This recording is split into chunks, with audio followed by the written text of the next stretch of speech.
Number 5. Ashley Freeman and Laura Bible. On December 30th, 1990, 16-year-old Ashley Freeman had her best friend, 16-year-old Laura Bible, sleep over at her family's trailer to celebrate her 16th birthday. Sometime in the early morning, someone armed with a shotgun broke into the Freeman's trailer that was located outside of Welch, Oklahoma. Ashley's parents, Danny and Kathy Freeman, were shot to death in their bedroom, and then the trailer was set on fire. After the blaze was put out, the ruins were searched, but no trace of Laura or Ashley could be found. It's believed that the girls were kidnapped, however, their whereabouts, and if they are alive or dead, is still a mystery. Number 4. Maura Murray. In late 2003, 21-year-old nursing student Maura Murray was going through a tumultuous time in her life. First, she got into legal problems for using a stolen credit card. However, the court dismissed those charges after 3 months due to good behavior. Then, on February 5, 2004, a coworker found Maura crying at work, but she wouldn't explain what was bothering her. On February 7th, Maura's father came to visit, and together they went shopping for a used car. They had dinner together, and afterwards Maura left her father at his motel room and she borrowed his car to go to a party. At about 2:30 a.m., Maura was driving back to the motel when she hit a guardrail. When the police arrived at the scene, they didn't make Maura do a breathalyzer, instead they dropped her off at her father's motel room. Her father then left the next day. In the early hours of February 9th, Maura emailed her professors at the University of Massachusetts Amherst and her work supervisor saying that there was a family emergency and that she would be gone for a week.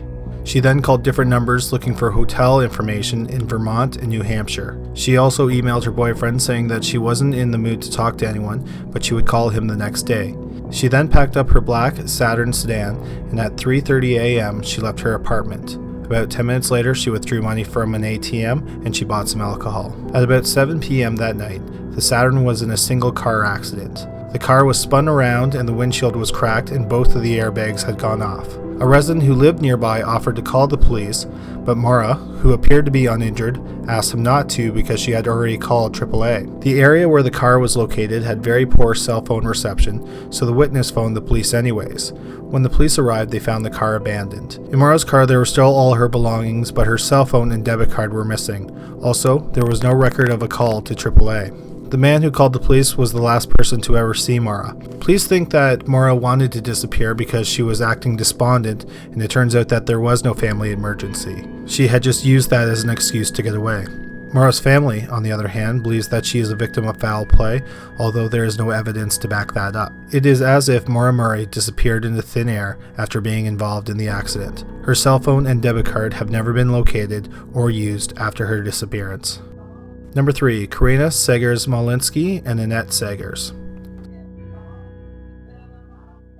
Korrina Malinoski lived in a cabin on the Mount Holly plantation in South Carolina with her husband Stephen, who was the caretaker of the plantation, her daughter Annette, who was a product of the previous marriage, and her 2 sons, who were fathered by Stephen. According to Stephen, on November 21st, 1987, Korrina left the cabin sometime between 11 and 11:30 p.m. to go for a drive. The next morning, when Korrina didn't show up for her shift at the convenience store, the owner of the store went looking for her. He found her car parked outside the entrance of the plantation. The area was searched, but no trace of Korrina could be found. Things took an even stranger twist 11 months later.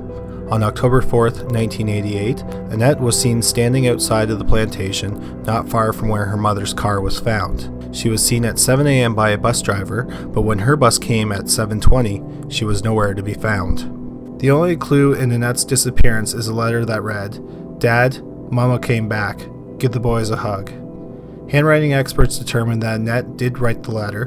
What isn't known is if the note was written under duress or if Korrina really did come back for her daughter and leave her 2 sons behind. There is also some speculation that Annette knew something about her mother's disappearance and she was killed in order to silence her. However, without any evidence, it is unclear what happened to the mother and daughter. In 2000, the police got an anonymous call saying Annette was dead and she was buried in a wooded area. However, when the police searched the area with cadaver dogs, they could find no trace of Annette. Number 2. The Beaumont Children. January 26, 1966 was a national holiday in Australia, and the Beaumont Children, who consisted of 9-year-old Jane, 7-year-old Arna, and 4-year-old Grant, went by themselves to the beach not far from their home in Adelaide. When the children didn't return home at 2 o'clock for lunch, their mother contacted the police. Eyewitnesses were interviewed and they confirmed that the children were at the beach. However, they also let the police know that between 11 a.m. and noon, a man was seen playing with the children. He was described as blonde and lean, and he was wearing a blue bathing suit. A short time later, the children were seen using a one-note pound to buy some treats, but they didn't go to the beach with that much money, suggesting that someone may have given them the extra money. The last time they were seen was by a postman who knew the children well. He said he saw the children walking away from the beach at 3 o'clock and they were all in good spirits. After that, the 3 Beaumont children simply vanished into thin air and no trace of them has ever been found. An unfortunate footnote to this story is that 2 months after their 3 children disappeared, the parents got a letter saying that their children were alive and they'd be released at a certain time and place. However, when the parents went to the location specified in the letter, no one was there. A short time later, a second letter came saying that the parents had violated the rules and that the letter writer would be keeping the children. Years later, investigators concluded that the letters were a hoax. Number 1. The Sodder Children. It was Christmas Eve, 1945, and the Sodder family of Fayetteville, West Virginia, returned home after attending celebrations. By midnight, all 9 of the Sodder children who were home that night were in bed. At midnight, the phone rang and the family matriarch, Jenny Sodder, answered the phone. The caller was a woman who sounded like she was at a party. Jenny crawled back into bed, and just as she was falling asleep, there was a loud thud on the roof, and it sounded like something rolled off of it. Moments later, the house was on fire. Jenny, her husband George, and 4 of the children got out of the house safely. The family lived in a rural area with no immediate neighbors, but when George tried to start his truck to go get help, it wouldn't start. For the next 45 minutes, George and Jenny watched as their house, presumably with their 5 children inside, who ranged in age from 5 to 14, burned to the ground. The fire department didn't arrive on the scene until the next morning.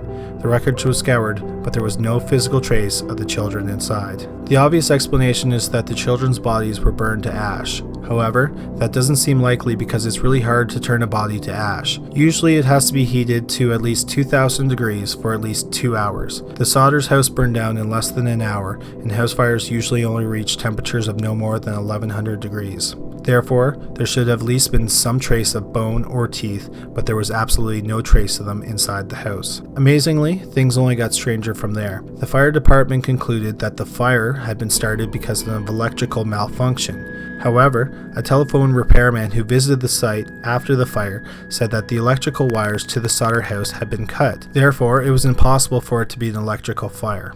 Another clue found at the site was a chunk of burned rubber. There was some speculation that the rubber was part of a firebomb, and that was the loud thud that Jenny heard on the roof just before the fire started. A third oddity is that a man was seen with a block and tackle that was used for car repair not far from the Sodder's house before the fire started. Could this man have been the reason George's truck wouldn't start? Another clue that suggests that the 5 Sodder children were kidnapped instead of perishing in the fire is that 5 hours away from Lafayetteville, a waitress at a restaurant said that she served a man and 5 children who matched the description of the Sodder children breakfast on Christmas morning. The last, and by far the strangest clue, was mailed to the Sodders 23 years after the fire in 1968. The envelope had a Kentucky postmark, and inside of the envelope was a picture of a man who looked like he was in his early 20s. On the back of the picture, someone had written, "Louis Sodder, I love brother Frankie.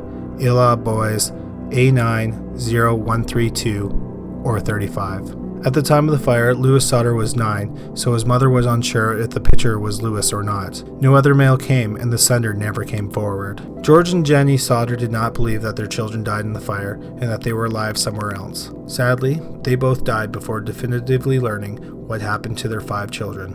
Thanks for watching Criminally Listed. We hope you found that interesting. If you did, give us a thumbs up and subscribe. We post a new video every Sunday at 11 a.m. Eastern Standard Time. Thanks again for watching.